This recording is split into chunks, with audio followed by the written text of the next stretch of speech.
the people who interact with the government, when there's an event that requires the documentation to be presented, like you can't create the documentation when the government shows up because you're supposed to have it. And the reason you're supposed to have it is because it's an emergency when they need it, right?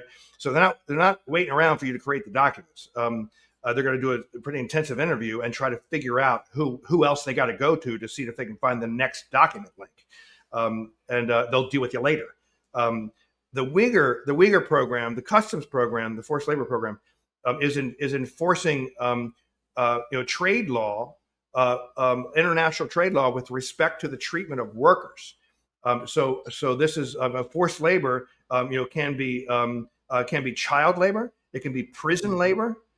It can be labor. It's very common. It's labor. It can be undocumented worker labor. There's a lot of it actually. I'm not gonna say a lot of it. There is forced labor in the United States, and without question.